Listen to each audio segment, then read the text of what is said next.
Rail मंत्री अश्विनी वैष्णव ने कहा है कि रेलवे पर राजनीति न की जाए, क्योंकि जिस तरीके से पिछले कुछ दिनों में विपक्ष लगातार रेलवे पर प्रहार कर रहा है और बार बार वीडियो आ रहे हैं, उसको लेकर कहीं ना कहीं रेल मंत्री का गुस्सा नजर आ रहा था और उनका कहना था इस पर राजनीति नहीं की जानी चाहिए। तो आखिरकार यह पूरा मामला क्या है, क्या इस पर राजनीति हो रही है, इन सारी चीजों पर बातचीत करने के लिए हमारे साथ AIRF के जनरल सेक्रेटरी शिव गोपाल मिश्रा जी हैं। आइए सीधा उन्हीं से बात करते हैं। शिव गोपाल जी, न्यूज स्टेशन में आपका स्वागत है। सर, अगर हम ये बात कर रहे हैं कि रेल मंत्री कह रहे हैं राजनीति हो रही, राजनीति न की जाए रेलवे पर, क्या कहेंगे?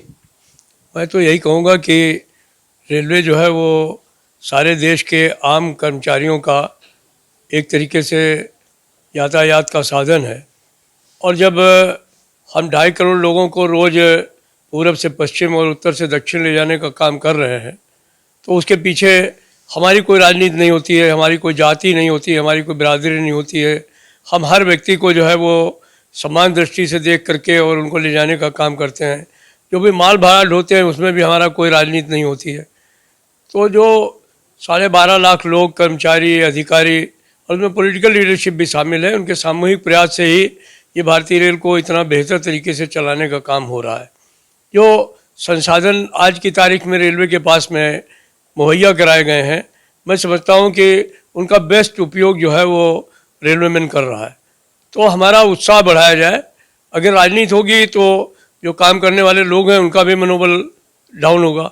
तो मेरी भी अपील यही है कि अगर हमारे अंदर कोई कमी है, कोई चीज़ है, आप हमको बताइए, हम उसको ठीक करेंगे। और रेलवे ने अपने को बहुत ठीक करने का काम किया है। आपने देखा होगा कि पिछले 10 वर्षों में इतना पैसा रेलवे के ऊपर इंफ्रास्ट्रक्चर पर लगाने का काम हुआ है कि जिसकी वजह से तमाम जो है वो रेलवे में अमृत भारत स्टेशन बने हैं, वंदे भारत गाड़ियाँ चली हैं, अभी अमृत भारत चलने वाली है। तो ये जो सुविधाएं लोगों को मुहैया कराई जा रही हैं वो ठीक हैं। बाकी तो अपनी जगह है, जो जितना भी लोगों के दिमाग में इसको यह है कि इसको और अच्छा होना चाहिए, तो करने का प्रयास तो पूरा है। लेकिन राजनीतिक दृष्टिकोण से सिर्फ रेलवे खराब है ये कहना उचित नहीं है। शिवगोपाल जी, एक और सवाल उठता है, इस तरीके के वीडियो आते हैं, कई बार होता है जैसे वंदे भारत, वहाँ पानी टपक रहा है, किसी एक ट्रेन में वंदे भारत के अंदर ढेर सारे जनरल व्यक्ति घुसे हुए हैं, बगैर टिकट के हैं या नहीं है, कुछ पता नहीं है। तो इस तरीके की चीज़ों को अगर नहीं उठाया जाएगा सोशल मीडिया पर, तो कैसे वो आपको अप्रोच करें? तरीका विपक्ष का कहना है, हमारा तो तरीका यही है कि भाई जो वीडियो आया हमने उसको शेयर किया।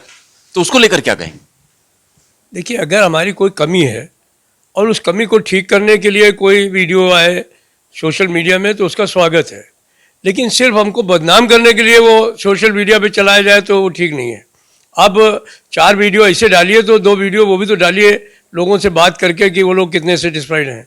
मैं भी गाड़ी में चलता हूँ, लोगों से बात करता हूँ, फौज वाले भी लोग होते हैं, बाहर के लोग भी होते हैं, व्यापारी भी होते हैं। सब लोग कहते हैं कि रेल कम से कम एक ऐसा सरकारी विभाग है जो कि वास्तव में लगता है कि काम कर रहा है। वो उसके अंदर सरकारी विभाग जैसी कोई चीज़ दिखाई नहीं पड़ती है। इतना बेहतर सरकारी विभाग जितना रेलवे है कोई हमको नज़र ही नहीं आता। तो ऐसे वीडियो क्यों नहीं आते हैं? वो भी अगर आए तो हमारा मनोबल भी बढ़ेगा। हाँ, अगर हमारी कोई कमी है, उसमें कोई सोशल मीडिया पर वीडियो आवे और इस दृष्टिकोण से आए कि हमको अपने को ठीक करना है, तो हम उसका स्वागत करते हैं। तो आप मानते हैं कि सोशल मीडिया पर राजनीति हो रही है रेलवे को लेकर? बिल्कुल हो रही है, क्योंकि जब इस तरीके से एक बाढ़ आ जाए सोशल मीडिया पर जो है वो ऐसे चीज़ों की जिनमें कि सब लगे कि रेलवे बिल्कुल ख़राबी हो गई है। तो हमने तो 50 साल रेलवे में हो गए, हमने 50 साल पहले की रेलवे भी देखी है और आज की रेलवे भी देखी है। लोगों की अपेक्षाएं बढ़ी हैं तो रेलवे ने भी अपने में सुधार किया है, काफ़ी अच्छा चलाने का काम कर रहे हैं। शिवगोपाल जी, एक और फैसला हुआ है, भारतीय रेलवे ने जनरल कोचेज का जो प्रोडक्शन है उसको बढ़ाने का फैसला लिया है। 10,000 कोचेज को बनाया जाएगा। एक लंबे समय से इस तरीके के वीडियो आ रहे थे कि जनरल कोचेज कम हो गए। इन सब को लेकर क्या कहेंगे कि अंत में रेलवे ने मान लिया कि जनरल कोचेज कम लग रहे थे, अब प्रोडक्शन बढ़ाना है? मैं तो ये नहीं कहूँगा कि रेलवे ने मान लिया। रेलवे हमेशा से मानती रही है कि भारतीय रेल जो है वो आम जनता के लिए है, और आम जनता जो है वो फर्स्ट AC और 2 AC में यात्रा नहीं करती है। उनमें जो 70% लोग हैं वो जनरल कोचेज में ही यात्रा करते हैं। तो पीछे भी रेल मंत्री जी से बात हुई थी, उन्होंने भी इस बात को कहा था। मैंने तब भी ये बात कही थी कि हमें जनता ट्रेनें चलानी चाहिए जिससे कि लोगों को आने जाने में सुविधा मिले, क्योंकि हमारे यहाँ लोगों के, जो देश के हमारे लोग हैं, उनकी एक सोच ये है कि वो एक टिकट खरीदें, गाड़ी में उनको जगह मिल जाए और अपने गंतव्य पर पहुँच जाएँ। तो अगर सारे रिजर्व कोचेज हो जाएंगी तो फिर उन आम लोगों का क्या होगा। तो मंत्री जी ने ठीक ही सोचा, और मैं उनको बधाई देता हूँ कि जो है वो 10,000 कोचेज जो आ रहे हैं, निश्चित तौर पर वो देश की आम जनता को मदद करने का काम करेंगे। और भी गाड़ियाँ चलानी चाहिए, जनता गाड़ियाँ चलने से देश की आम जनता को बहुत रिलीफ मिलने का काम होगा।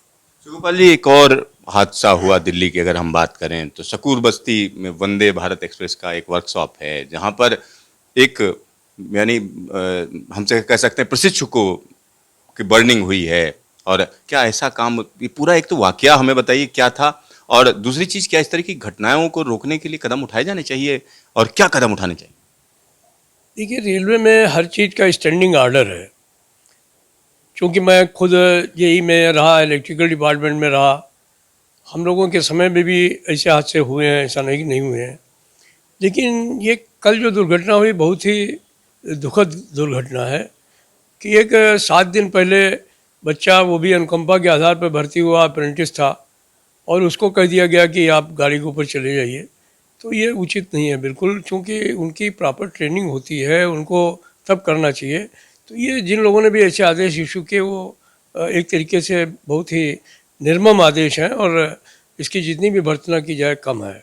मैं तो ये बात जानता हूँ कि रेलवे में जितने भी संरक्षा के या सुरक्षा के आदेश हैं, सिर्फ उनका अगर पालना कर लिया जाए तो कोई दुर्घटना नहीं हो सकती। एक ज़माने में तो कभी इलेक्ट्रिफिकेशन था ही नहीं, लोग जानते नहीं थे। आज हर आदमी जानता है कि 25,000 की लाइन ऊपर है, अगर आप 5 फीट 4 फीट भी उसके नज़दीक आएंगे तो आपको ले खींच लेगी। कई बार मैंने देखा है स्टेशनों पर, जो लोग नहीं जानते हैं वो लोग इस तरीके के हादसे के शिकार हो जाते हैं। लेकिन हम अपने शेड के अंदर, कारखाने के अंदर, वर्कशॉप के अंदर, हम लोगों को, जहाँ लिखा हुआ है, बड़े बड़े बोर्ड्स लगे हैं डू एंड डोंट्स के, कि आपको क्या करना है क्या नहीं करना है, वहाँ पर अगर ऐसी दुर्घटना हो जाए तो ये बहुत ही अकल्पनीय है। अभी तो इंक्वायरी चल रही है उसकी, हमें जो भी आदमी दोषी होगा उसके खिलाफ एक्शंस भी होंगे। लेकिन भगवान से ही प्रार्थना है कि बच्चा किसी तरीके से बच जाए, क्योंकि इतना यंग बच्चा, और अभी तो उसको पूरा जीवन जीने का हक था, वो इस तरीके की घटना का शिकार हुआ है, बहुत ही दुखद है। एक और सवाल उठता है, क्या जब इस तरह की दुर्घटना हो गई तो उस बच्चे को किस तरीके की सहायता रेलवे दे रहा है या देनी चाहिए? देखिए, रेलवे तो पूरी सहायता देगा उसको, क्योंकि ये बच्चा जो है वो भले ही अप्रेंटिस है, लेकिन ये सीजी अपॉइंटमेंट का अप्रेंटिस है, इसको सारी सुविधाएं मिलेंगी, इसको कंपनसेशन भी मिलेगा, इसको ग्रेशिया भी मिलेगा, अगर भगवान करे वो जिंदा रहे। मैं तो यही प्रार्थना करता हूँ। अदरवाइज कोई भी ऐसी वो नहीं है, उसको सारी सुविधाएं भारतीय रेल देने का काम करेगा, and he will be treated for all purposes. उसको जो है वो रेलवे में नहीं माना जाएगा। आपका ढेर सारा धन्यवाद। Thank you very much. Cameraman Shakeel Ahmed के साथ सिद्धार्थ, न्यूज स्टेशन, दिल्ली।